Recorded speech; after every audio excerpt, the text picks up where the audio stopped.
Que tu sois enfant, ado ou adulte, tu as sûrement déjà vu un animé. Mais t'es-tu déjà demandé comment ils étaient créés? Pourquoi une saison de 12 épisodes pouvait prendre plus d'1 an à être produite? Pourquoi une saison pouvait soudainement avoir une animation bien plus mauvaise que les autres? C'est à ce genre de questions qu'on va répondre, en expliquant tout le processus derrière l'art d'animer. La première chose à savoir, c'est que l'animation est divisée en 3 étapes. La pré-production, la production et la post-production. La pré-production, c'est là où on pose les bases de la série, que toutes les fondations sont créées. La production, où tout est dessiné, animé et mis en image. Et la post-production, c'est là où on ajoute les derniers détails pour finaliser l'épisode. L'animation est aussi faite de plusieurs phases à l'intérieur de ces étapes. Dans la pré-production, la première phase est la création du scénario, qui est généralement faite par le scénariste, le directeur et l'auteur, mais peut aussi être faite par le studio si elle n'est pas reprise d'une œuvre existante, comme c'est le cas pour Wakfu ou Arcane. Tout d'abord, le scénariste crée le synopsis, un résumé de l'intrigue entière dont tous les enjeux, les événements et obstacles que le personnage principal va affronter. Grâce à celui-ci,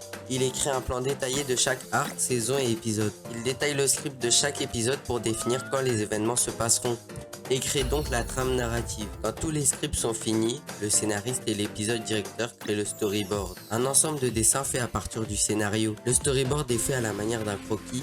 Les dessins sont très peu détaillés et ne sont pas faits pour être jolis, mais pour capter le mouvement ou l'émotion. Le storyboard est super important car il reprend tous les éléments essentiels, dont les scènes principales, les dialogues, la musique, les bruitages et mouvements de caméra. Si le storyboard est mauvais, l'animation sera forcément mauvaise. Il est donc retravaillé et perfectionné jusqu'à obtenir la version voulue. Une fois le storyboard considéré comme bon, les designers se rejoignent pour établir l'aspect visuel général. À quoi va ressembler l'animé? Le character designer s'occupe de dessiner les modèles des personnages sous différents angles ou expressions. L'art designer développe en détail l'univers visuel global, en créant en détail des décors, objets ou accessoires. Et le color designer définit les couleurs à utiliser de tous les autres designs pour avoir une cohérence avec l'univers visuel. Par exemple, un animé mature utilisera plus souvent des couleurs ternes ou sobres pour correspondre à l'ambiance de l'œuvre. Une fois tous les designs réunis et confirmés, ils seront utilisés comme référence par les animateurs pendant la prochaine étape qui est la production. La production est l'étape la plus intéressante mais la plus complexe. Pour la simplifier, on va la diviser en 3 phases. Le layout, le in-between et la finition. D'abord le layout, c'est la phase où les meilleurs animateurs dessinent les scènes majeures, aussi appelées keyframes. Ces keyframes montrent les positions importantes des personnages, par exemple le début ou la fin d'une action.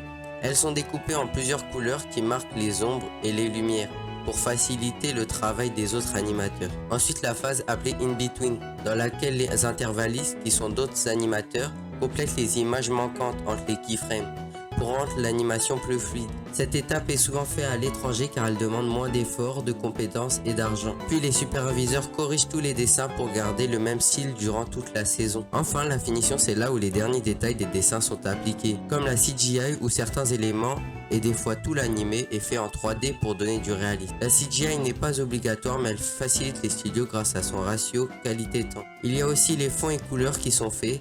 C'est là que les digital color artists appliquent les couleurs définies par l'univers visuel fait pendant l'étape du design par le color designer et que les arrière-plans sont peints à partir des layouts. Et pour aller à la dernière étape, la post-production, il faudra l'approbation du directeur artistique qui vérifiera chaque plan pour le valider. Une fois validé, ils peuvent donc passer à la post-production qui est composée de 3 phases, le doublage, la musique et le montage. Le doublage est fait par des seiyuu. Ce sont des comédiens de doublage japonais spécialisés dans le jeu vocal. Ils s'enregistrent dans un studio en calant leur voix sur les lèvres des personnages pour donner l'effet que les personnages parlent. Puis la musique et les bruitages sont faits par un compositeur et des ingénieurs du son. Le compositeur crée la bande son où tous les audios sont regroupés. Et les ingénieurs du son ajoutent par-dessus des bruitages aussi appelés SFX. Les SFX permettent de créer de l'immersion et du réalisme pour le spectateur et la bande son renforce l'émotion et le rythme. Une fois que toute la production est finie, on passe au montage. On assemble toutes les animations, voix et sons. Le directeur de la photographie ajuste l'éclairage, les effets visuels et le monteur vidéo fait les derniers réglages. Ajoute parfois de la censure si la télé ou autre plateforme le demande. Une fois le processus terminé, l'épisode est envoyé à la maison d'édition, aux chaînes et plateformes de streaming.